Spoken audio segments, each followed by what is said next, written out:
Se isso é Brasil, eu não sei o que é. Estamos classificados para as oitavas de final da Copa do Mundo, moleque. E o jogo de hoje foi uma loucura. O jogo de hoje, rapaz, que sofrimento. E esse jogo nunca foi tanto Brasil que nem foi esse jogo. Eu acertei o placar, tá, moleque? Eu, antes do jogo, falei que ia ser 2-1 pro Brasil, mano. Eu não achava que o Brasil ia sair perdendo, mas eu falei, vai ser 2-1 pro Brasil. Mas antes da emoção, da empolgação, vamos aqui pro início do jogo, onde aconteceu alguns problemas na seleção brasileira e vamos pontuar algumas coisas aqui já de cara. Brasil, o time Brasil, a nossa seleção, não fez um jogo coletivo, não fez um grande jogo coletivamente, não fez, tá? O Brasil jogou muito melhor no segundo tempo, isso é verdade. Essa partida, essa classificação nossa está muito na conta do Ancelotti. A gente não pode deixar de lado isso.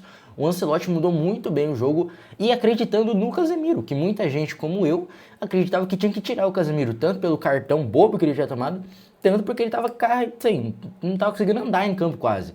Mas foi lá e depois a gente sabe o que ele fez. Mas antes, calma, o Brasil, ele no primeiros 5 minutos de jogo fez uma pressão muito boa. O Brasil fez um jogo parecido com o que fez no segundo tempo. Parecido, não foi igual, mas foi parecido nos primeiros 5 minutos mais ou menos. Depois foi ficando... O Brasil e o Japão estavam com medo de errar, essa é a verdade. O Brasil estava com medo de errar, de tomar um gol, que acabou tomando de qualquer jeito, mas o Brasil estava muito cauteloso, né? Querendo não errar nada, não errar passe e tudo mais. Mas também não estava agressivando nada, não estava dando chute perigoso, não estava fazendo o goleiro trabalhar, não estava fazendo grande jogada, não estava conseguindo fazer tabela. Mérito também do Japão, porque o Japão também, logicamente, defensivamente, só nos contra-ataques. O gol do Japão é numa roubada de bola, né, do passe errado do Danilo, e num contra-ataque muito rápido do Japão saiu o gol deles. Mas o Brasil não conseguiu também impor um grande jogo no primeiro tempo, de nossa, se não fosse esse gol do Japão, a gente teria saído ganhando no primeiro tempo. Não, o Brasil não teve nenhuma grande chance no primeiro tempo. Mas o que a gente não poderia ter tomado é esse gol, né? É sim uma vacilada do Danilo nesse meio campo, né? Ele erra um passe pro meio campo, o Casemiro não consegue nem acompanhar o jogador japonês. E assim, muitos vão pesar e muitos já pesaram na conta desse gol do Danilo e do Casemiro, mas vamos lá. Danilo, eu também não acho o Danilo mil maravilhas, eu não queria que ele fosse o nosso principal titular da seleção brasileira na lateral direita, não queria que fosse. Porque eu preferia que fosse o Wesley. O Wesley é um baita de um jogador novo. Mas assim, entre a gente pensar que a gente tem o Ibañez e o Danilo, não querendo pesar muito no Ibañez, mas a gente sabe que ele fez contra o Marrocos no primeiro jogo. Então a experiência do Danilo, por ele mesmo ter errado esse jogo, ele não errou em nenhum outro lance, o Danilo. Em nenhum outro lance. Tem o peso sim do erro, porque gerou um gol pro Japão, lógico. Em nenhum outro momento ele entregou, nenhum outro momento. E também quase gerou outro gol, porque ele deu aquela bola do Bruno Guimarães no início do segundo tempo, onde o goleiro faz uma defesaça, é num cruzamento do Danilo. E o Danilo também é muito consistente na defesa, coisa que o Ibañez não é. Então, mantém o Danilo lá. Douglas Santos, intacto. O cara faz o arroz com feijão perfeitamente. Então, uma partida discreta, fez o que fez, jogou muito bem também. Mais um jogo muito bem do Douglas Santos. Dupla de zaga, Marquinhos e Gabriel Magalhães, também passaram ilesos, não comprometeram em nenhum momento, não entregaram em nenhum momento, jogaram muito bem. E assim, cara, a partida do Casemiro no primeiro tempo, ela é horrorosa, a gente sabe disso, foi horroroso o primeiro tempo do Casemiro. O Gabriel Magalhães, o Bruno Guimarães, ele também não fez uma partidaça no primeiro tempo, não foi aquela partidaça, estava melhor do que o Casemiro, estava melhor que os jogadores, não foi uma partidaça. Lucas Paquetá, que infelizmente saiu, né, por causa de sentir o acosto, tomara a Deus que não seja nada, nem o Casemiro também, porque ele saiu sentindo, tomara que não seja nada. Mas assim, o Paquetá também estava ali, o Paquetá que até ficou bravo, brigaram ali entre eles em algum momento ali do primeiro tempo, onde o Brasil estava muito parado, o Brasil não se movimentava, e esse é um grande problema, porque o Brasil não fazia escapes, o Brasil não conseguia gerar jogadas de escapes entre um e outro. Então assim, o Brasil tinha ali mais posse de bola, o Japão não ficava com a bola, mas o Brasil tinha uma posse de bola infértil, porque não conseguia gerar nada, ninguém criava chance de passe, criava uma tabela, nada, zero. O Paquetá se revoltou nesse momento, porque ninguém aparecia, todo mundo esperando a bola no pé, querendo que a bola chegasse, mas ninguém se movimentava. Então isso foi um grande problema no nosso primeiro tempo. o que mudou no segundo tempo e que isso ocasionou a gente ter muito mais chances de fazer gol e a gente ter virado o jogo. Então, essa foi a primeira virada da história do Ancelotti com a seleção brasileira. O Brasil não tinha feito nenhuma virada para cima de nenhum time com o Ancelotti ainda, e fez logo no jogo mais importante até aqui então, né?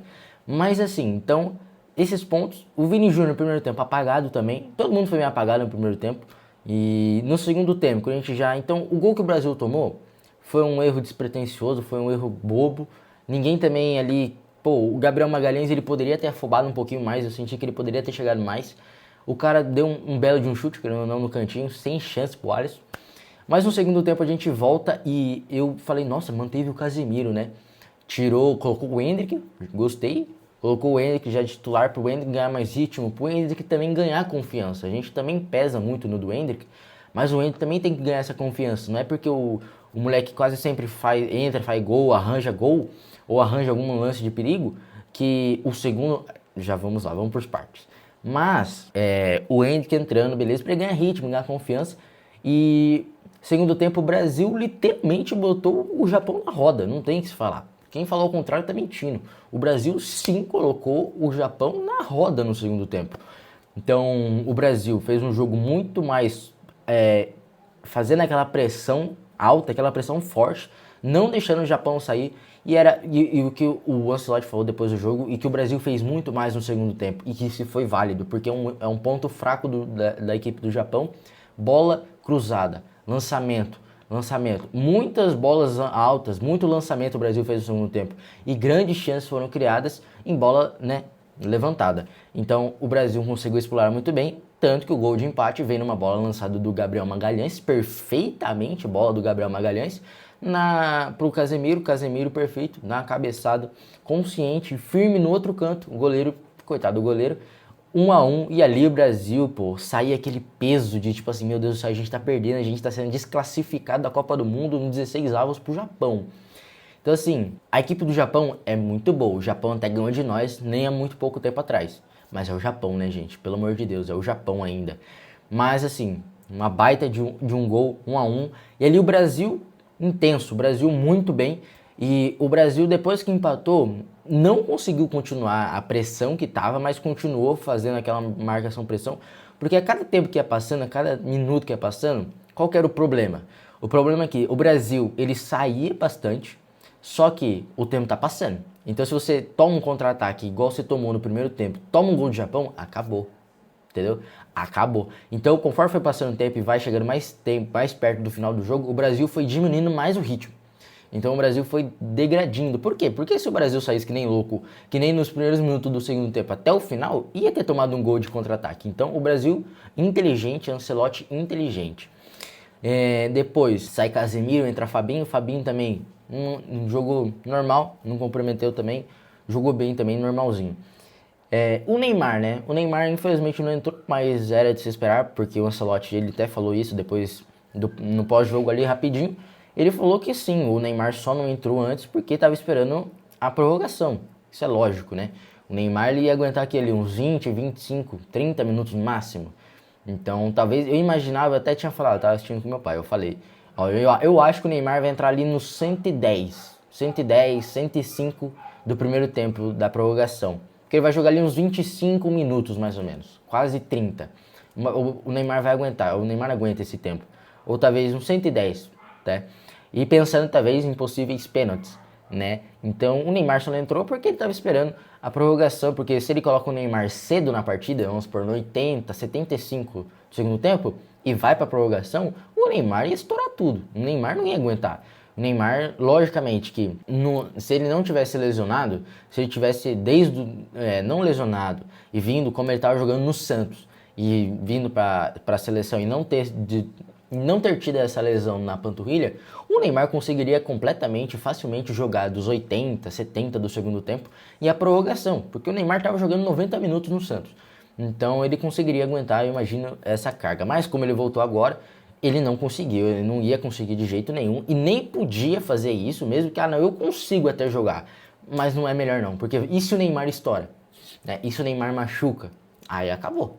Acabou a Copa Neymar, acabou. Neymar ia se lesionar e não ia ter mais recuperação, porque A Copa já estão no mata-mata, filho. Daqui a pouco, ó, acabou a Copa. Então, assim, se o Neymar machuca, tentando forçar ali ele, tentando forçar uma entrada dele, a forçada, para ele tentar fazer alguma coisa contra o Japão, e talvez a gente nem se classificasse e o Neymar machuca, aí, meu Deus do céu, né? Então, correta decisão do Ancelotti, tá? Eu queria ter visto o Neymar jogando, lógico, mas bota o Neymar contra a Noruega, né? Coloca o Neymar contra a Noruega, que provavelmente vai ser. Eu imagino que a Noruega ganhe da Costa do Marfim. Tomara também, porque a Costa do Marfim, cê é louco, hein? Costa do Marfim contra o Casemiro no meio campo ali, meu Deus do céu, hein? Ia ser um problema. Então vamos pro segundo gol do jogo, que foi a grande sensação do Martinelli, que é um baita de um passe do Bruno Guimarães, mais uma assistência pro Bruno Guimarães nessa Copa do Mundo. Ele que poderia sim ter chutado. O forte do Bruno Guimarães, quando ele tem a chance de chutar, ele prefere dar o passe, ele prefere sempre buscar a melhor oportunidade pro companheiro, e ele dá um passe pro Martinelli, cai cara a cara com o gol, dá aquela chapada no canto, bate na trave, lentamente entra, perfeitamente no último minuto do jogo, né?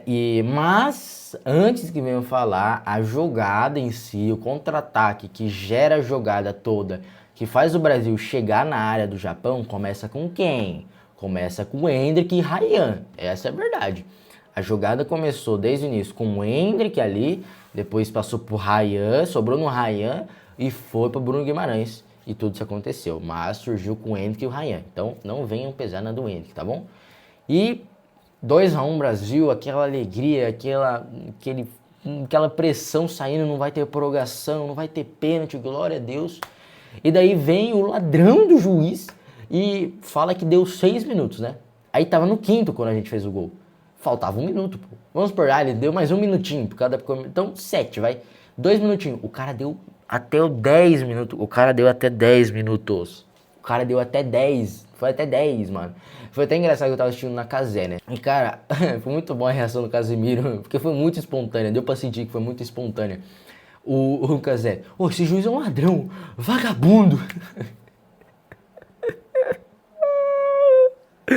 Mano, no final do jogo eu não parava de dar risada, velho. Porque o meu vizinho o meu vizinho solta essa pedrada. O juiz engoliu o apito. Mano, eu comecei a dar muita risada, muita risada. O juiz engoliu o apito, foi muito bom, mano.